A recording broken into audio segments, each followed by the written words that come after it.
Ok. École qui est à la fois grande école et université. Fac d'excellence, armée, enfin militaire. Ça apprend la vie. Dauphine, pour moi, ça apprend la vie. Un univers un peu oppressant, dans un truc où on ne s'épanouit pas, malheureusement. Richesse, inégalité, économie, illusion. Prestige, compétition, pouvoir, argent. J'avais toujours eu envie de faire quelque chose d'un peu artistique, sauf que j'avais des très bons résultats au lycée. Tout mon entourage, que ce soit ma famille, les conseillers d'orientation, mes professeurs au lycée, mes professeurs dans ma première fac, m'ont tous dit que je pouvais pas faire quelque chose d'artistique maintenant parce que c'était pas très très bien d'un point de vue scolaire et que je pouvais mieux faire et que c'était gâcher mon potentiel. Et surtout parce que mes parents m'ont incité à y aller. C'est-à-dire que pas que mes parents, mais aussi mes professeurs, la conseillère d'orientation au lycée, comme ils considéraient que j'avais un bon dossier.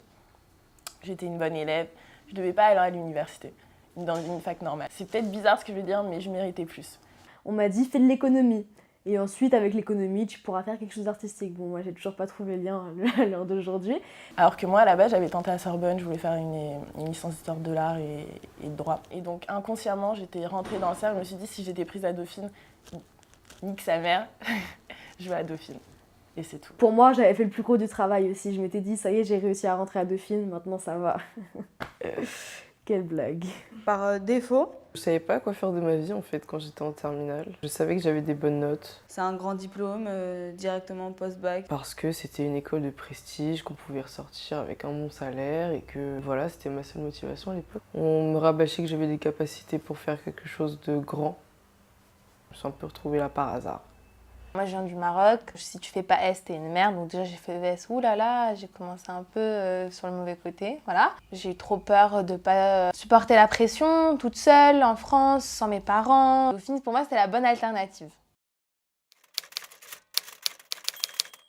Quand je disais Dauphine, je voyais les yeux des gens qui s'émerveillaient. Donc je me suis dit, Dauphine, c'est quelque chose de lourd. Très bonne image. Très très élitiste et j'allais vraiment pouvoir rentrer dans un univers qui n'était pas le mien. À partir de là, l'image que j'avais de Dauphine, c'était vraiment l'image d'une très bonne fac, d'un très bon diplôme et de beaucoup de débouchés à la suite de mes études. Et des bons résultats et tout était génial et il y avait de très bons élèves dedans et j'allais pouvoir avoir un parcours génial et en sortant de Dauphine, j'allais pouvoir faire ce que je voulais. Donc finalement, j'étais trop excitée. C'était pour moi le renouveau, une vie nouvelle. L'image de l'excellence à la française, Un peu voilà. Saint Graal quoi. C'était le Saint Graal de ouf, c'était ça en fait. Je me rappelle d'un discours de Bach, du coup, qui était le président de Dauphine à l'époque. Work hard, have fun, be a leader. C'était vraiment genre la devise de Dauphine, genre. On nous acclame qu'on est l'avenir de la France, qu'on est l'élite choisie pour représenter la nation, limite qu'on est des héros quoi. C'était en mode waouh, mais oui, on veut tous faire ça, c'est trop génial. Et en fait, c'était l'exemple même de la désillusion, justement. Ouais.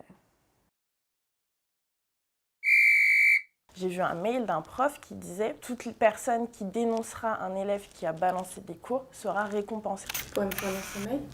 Je pouvais être seule à n'importe quel moment et pleurer. Quel est l'intérêt en fait de poursuivre une vie uniquement motorisée par la monnaie, la réussite sociale, par le bac+7 ? Ils mourront pas, c'est mort. Personne n'a le droit d'entrer dans ma tête. C'est un exemple type d'un racisme totalement décomplexé. Mon prof de compta m'a regardé, m'a fait il y a des gens qui vont en musicologie, c'est bien, hein, c'est intéressant, mais ils ont pas de travail quoi. Ils ont pas de travail quoi.